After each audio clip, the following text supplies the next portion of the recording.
السلام علیکم ورحمۃ اللہ وبرکاتہ۔ ویلکم ٹو لرن دین اسلام۔ آج کا جو ہمارا ٹاپک ہے وہ ہے اقتصادی نظام اور سود کے بارے میں۔ اسلام میں سود کو حرام قرار دیا گیا ہے اور اسے سختی سے منع کیا گیا ہے، کیونکہ سودی نظام جو ہے معاشرے میں ظلم پھیلاتا ہے اور ناانصافی پیدا کرتا ہے۔ اسلامی معیشت کا نظام قرآن اور سنت پر مبنی ہے، جو حلال ذریعے سے رزق کمانے کی ترغیب دیتا ہے، دولت کی برابری کی تقسیم اور سماجی انصاف کی تعلیم دیتا ہے۔ آج ہم قرآن مجید اور حدیث سے بیان کریں گے کہ سود کو کیوں حرام قرار دیا گیا۔ سورۃ البقرہ میں ہے بسم اللہ الرحمن الرحیم وَكُلُوا مِمَّا رَزَقَكُمُ اللَّهُ حَلَالًا طَيِّبًا، اور جو کچھ اللہ تعالیٰ نے تمہیں دیا ہے اس میں سے حلال اور پاکیزہ کھاؤ۔ اس کے علاوہ سورۃ النحل میں ہے عدل و انصاف قائم کرنے کے بارے میں، إِنَّ اللَّهَ يَأْمُرُ بِالْعَدْلِ وَالْإِحْسَانِ، بے شک اللہ انصاف، احسان اور کاوڑداروں کو دینے کا حکم دیتا ہے۔ دولت ایک جگہ نہیں رہنی چاہیے بلکہ اسے گردش کرنا چاہیے۔ سورۃ الحشر میں اس کے بارے میں آئے تھے كَيْ لَا يَكُونَ دُولَةً بَيْنَ الْأَغْنِيَاءِ مِنْكُمْ، تاکہ وہ دولت تمہارے امیروں کے درمیان ہی نہ گھومتی رہے۔ اللہ تعالیٰ امیروں کو دولت دیتا ہے، انہیں پیسہ دیتا ہے، انہیں مال دیتا ہے، تو اللہ تعالیٰ نے یہ حکم بھی دیا ہے کہ اپنے غریبوں میں تقسیم کرو، غریبوں کو بانٹو، ان کا خیال رکھو۔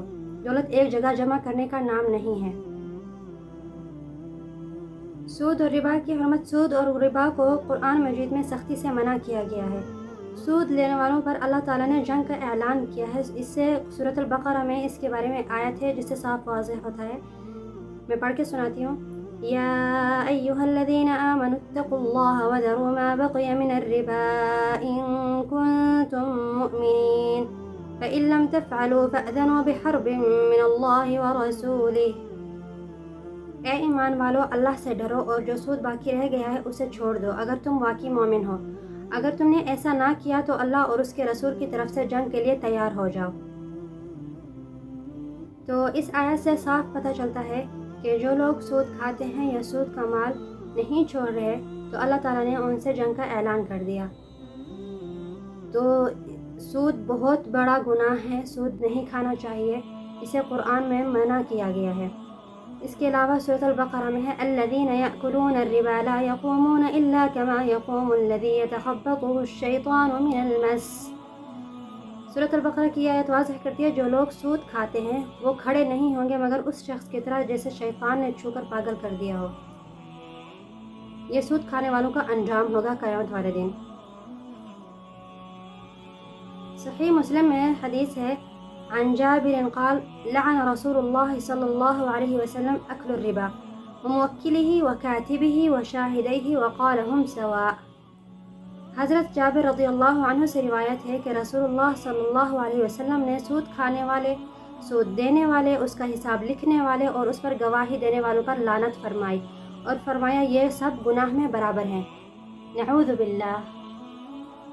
اللہ سے پناہ چاہتے ہیں کہ سود ایک ایسی بری بیماری ہے اور اسے ایک ایسا بڑا گناہ ہے جسے قرآن اور حدیث میں بار بار منع کرنے کے لیے آیتیں نازل کی گئی کہ یہ بہت بڑا گناہ ہے اور اسے بچا جائے۔ اور نبی کریم صلی اللہ علیہ وسلم نے نہ صرف سود کھانے والا بلکہ جو لکھنے والا ہے، جو اس کا گواہ ہے، جو دے رہا ہے، جو لے رہا ہے، وہ سب کے سب اس گناہ میں برابر کے شریک ہیں۔ اللہ تعالی ہم سب کو سود سے دور رکھے اور محفوظ رکھے، آمین ثم آمین۔ سود کی مثال ایسے دی گئی جیسے 70 گناہ کیے ہوں۔ تو اس کے سنن ابن ماجہ میں حدیث ہے صحیح میں الربا 70 بابا ایسرها مثل ان ينكح الرجل امه، سود کے 70 دروازے ہیں جن میں سے سب سے ہلکا گناہ ایسے ہے جیسے آدمی اپنی ماں سے بدکاری کرے، نعوذ باللہ، یا اپنی ماں سے نکاح کرے۔ تو یہ ادنا مثال دی گئی ہے، مطلب اس کا اتنا بڑا گناہ ہے کہ اس کی ادنا مثال یہ ہو سکتی ہے تو اس کی بڑی مثال کیا ہوگی، یہ سب مسلمان خود اندازہ لگا لیں اس بات کا۔ اللہ تعالیٰ سے پناہ مانگے اور اللہ تعالیٰ سے معافی مانگے۔